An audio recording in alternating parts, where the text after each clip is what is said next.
이번 주에는 과총 창립 50주년을 기념해서 세계 과학기술인 대회가 열렸는데요. 이번 대회 의미와 또 한국 과총의 역할 등에 대해서 알아보겠습니다. 한양대학교 과학기술정책학과 김상선 교수와 함께하겠습니다. 어서 오십시오. 안녕하세요. 네, 지난 13일에서 14일 이틀 동안 코엑스에서 세계 과학기술인 대회가 열렸는데요. 이 대회가 어떤 대회인가요? 네, 이번 대회는 이제 한국 과총 창립 50주년 기념해서 열린 대회인데요. 세계 과학기술 대회는 이제 국내는 물론이고 국외에서 활동 중인 한인 과학기술자 또 정책 입안자들이 한 자리에 모여서 과학기술을 통한 더 위대한 미래라는 주제로 이제 지난 50년을 돌아보고 또 앞으로 다가올 미래에 대해서 고민하는 그런 자리였습니다. 이번 대회가 이제 세계 각국에 흩어져서 활동 중인 한인 과학자 디아스포라 대회다 이렇게 말할 수가 있겠습니다.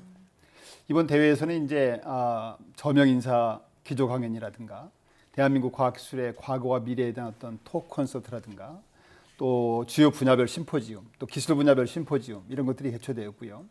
특히 세계 각국에서 활동하고 있는 그 젊은 과학도 영 제너레이션 포럼이 또 있었고요. 또 대한민국 최고 과학기술인상 이런 그 다양한 행사가 진행이 되었습니다. 네, 전 세계에서 활동 중인 동포과학자들이 한 자리에 모여서 더 의미도 깊고 그동안 네. 보지 못했기 때문에 의견도 나누지 못한 부분도 있었을 텐데 여러 가지 좀 의미가 있었을 것 같은데요. 나라 밖에서 활동 중인 재외 동포과학자의 현황이 지금 어느 정도나 되는 걸로 집계됐나요?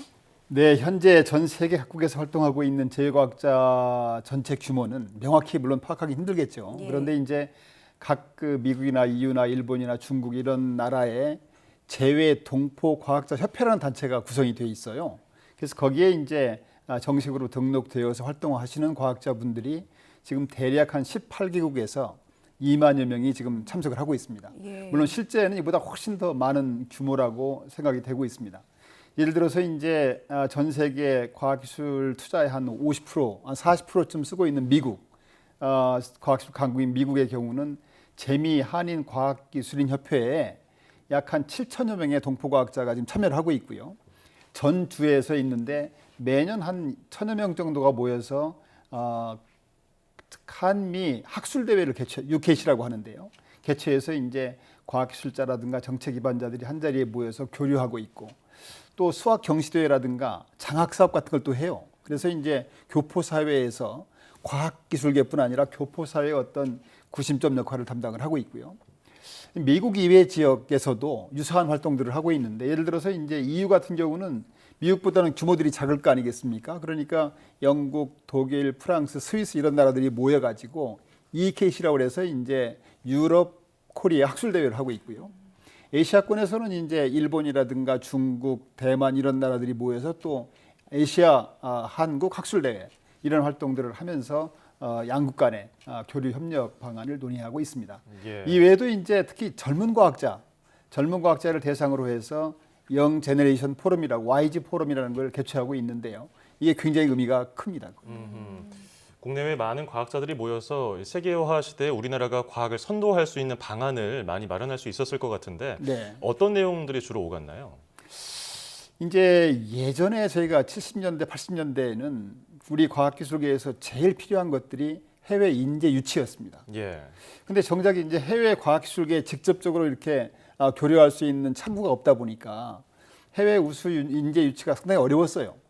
그때는 이제 재외 동포 과학자 협회를 통해서 해외 우수 인재를 유치하는 굉장히 그 좋은 창구 역할을 담당을 하고 있었고 실제로 또 재외 과협을 통해서 많은 인재도 유치가 되었습니다. 예. 근데 그렇지만 지금은 이제 우리도 과학기술력이 크게 신장이 됐고 R&D 활동이 활발해지면서 각 대학이나 출연기관 이런 데가 이제 기업도 마찬가지고 직접 해외 과학기술계와 연결할 수 있는 창구가 마련됨에 따라서 상대적으로 이제 이 재외 과외를 통한 해외 우수 인재 유치 이런 역할은 많이 축소가 되고 있습니다.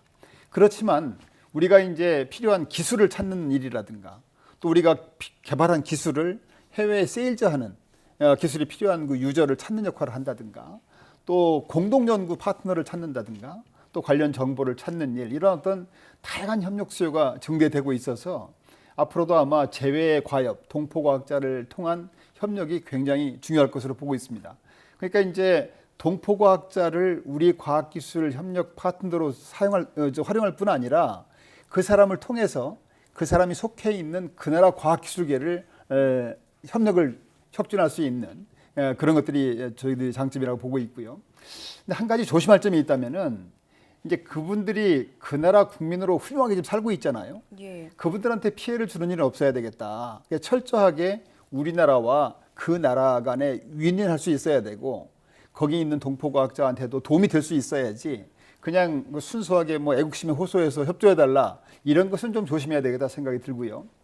참고로 지난 2000년에 그 대만계 미국 과학기술자 리 벤허라는 사람이 있었는데 그분이 이제 대만계 미국 과학자예요. 그래서 로스 알라모스라고 하는 연구소에 근무를 하고 있었는데 이분이 그 핵무기 개발 정보를 빼돌린 혐의로 간첩 혐의로 체포가 돼서 상당히 그 미국과 대만, 미국과 중국 간에 좀 안 좋은 애 있었는데 이런 것들을 많이 참조해서 행여라도 그런 일이 없도록 철저하게 투명하게 협력을 활성화시켜 나가야 된다고 보고 있습니다. 예.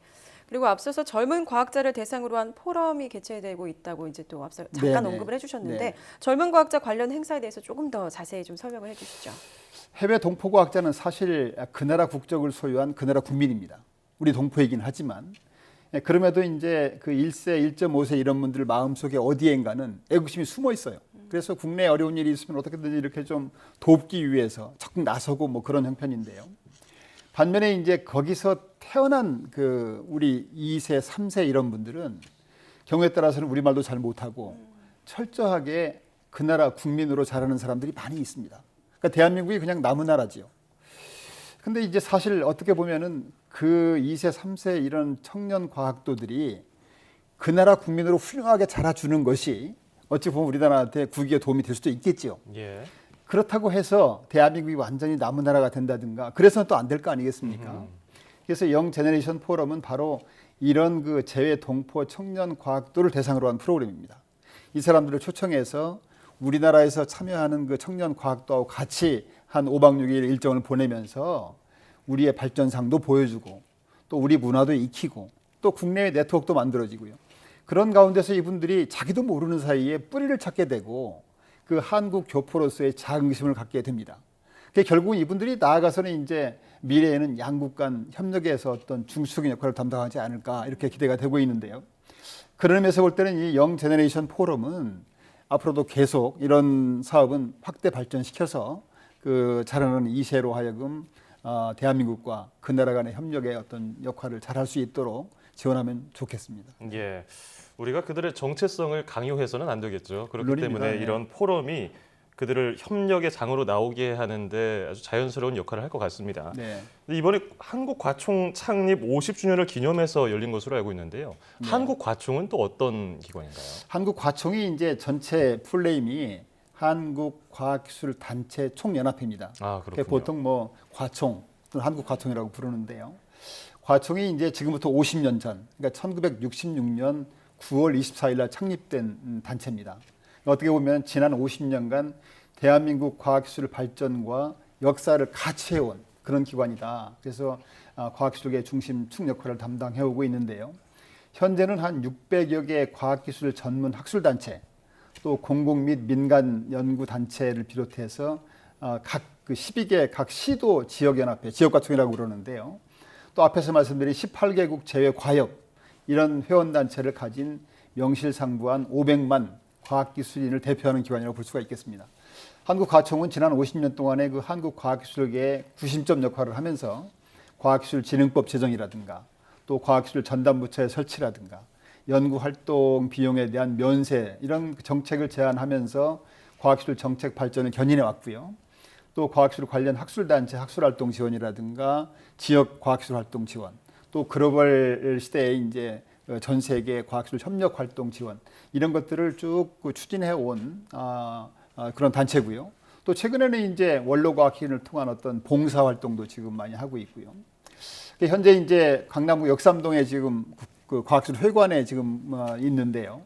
아시다시피 지금 과학기술 중심 사회가 되면서 과학기술 역할이 커지기 때문에 앞으로 한국과총의 역할이 지금까지 50년보다도 훨씬 더 많아지지 않을까 또 그렇게 기대를 하고 있습니다. 예. 이번 대회에서 또 우수 과학자에 대한 시상도 있었어요. 대한민국 최고 과학기술인상. 네. 어떤 의미를 지니는 상인지도 좀 정리해 주시죠. 이름이 이제 대한민국 최고 과학기술상이지 않습니까? 네. 그래서 한국을 대표할 수 있는 연구 개발 업적이라든가 기술 혁신을 성취한 과학기술인에게 주는 상입니다. 2003년에 만들어졌는데요. 매년 한 2분 내지 3분을 선정해서 수상을 하는데 지금까지 한 36명 정도가 선정이 됐고요. 금년까지. 금년에는 이제 포항제철의 포스코의 권호준 회장님하고 또 기초과학연구원의 나노입자연구단 단장이신 현택환 박사 두 분이 선정이 되었습니다. 참고로 이제 대한민국 최고 과학자상은 상의 이름에 걸맞게 아마 상금도 제일 클 겁니다. 예. 1인당 3억 원을 주는데요. 그런 큰 상이기 때문에 그동안의 업적을 참 또 제가 기리고 또 그분들이 앞으로도 더 열심히 잘 해주지 않을까 그런 기대를 하고 있습니다. 예, 뭐 다들 자라온 환경도 다르고 성격도 다르지만 과학이라는 교집합을 통해서 네. 더 발전하는 방안이 마련됐으면 좋겠네요. 자, 지금까지 국내외에서 활동 중인 과학기술자들이 한자리에 모인 세계과학기술대회와 그리고 창립 50주년을 맞은 한국과총에 대해서 알아봤습니다. 지금까지 한양대 김상손 교수와 함께했습니다. 고맙습니다. 고맙습니다. 감사합니다.